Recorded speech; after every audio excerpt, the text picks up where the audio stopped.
শুল্ক বোমার পর ভিসা বোমা বর্ষণ করেছেন মার্কিন প্রেসিডেন্ট ডোনাল্ড ট্রাম্প। এই অবস্থায় ভারত আমেরিকা সম্পর্কের ক্রমশ অবনতিও হচ্ছে।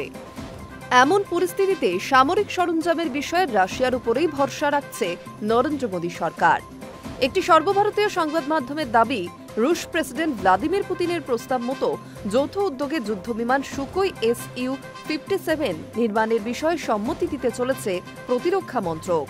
এই বিষয়ে ইতিমধ্যে আলোচনা সেরে ফেলেছে প্রতিরক্ষা মন্ত্রী রাজনাথ সিং এর নেতৃত্বাধীন প্রতিরক্ষা সামগ্রী ক্রয় বিষয়ক কমিটি।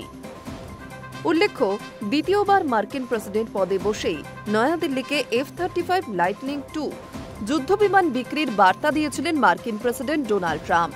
সেই সময় আমেরিকার সঙ্গে ভারতের সম্পর্ক সম্পূর্ণ অন্যরকম ছিল। প্রথমে ভারত পাকিস্তান সংঘর্ষ বিরতির মধ্যস্থতা নিয়ে ট্রাম্পের বেয়ারা দাবি, এরপর 50% শুল্ক বোমা, তারপর H-1B ভিসার মূল্য 88 লক্ষ করে দিয়েছে ট্রাম্প প্রশাসন। এই অবস্থায় রাশিয়ার সঙ্গে পুরনো সম্পর্ক ঝালিয়েও নিচ্ছে ভারত।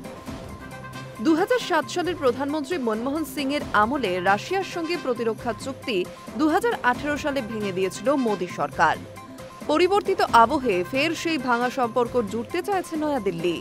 মূল উদ্দেশ্য, যৌথ উদ্যোগে পঞ্চম প্রজন্মের স্টেলথ যুদ্ধবিমান সুখোই Su-57, যেটি ফেলন নামেও পরিচিত, তা নির্মাণ।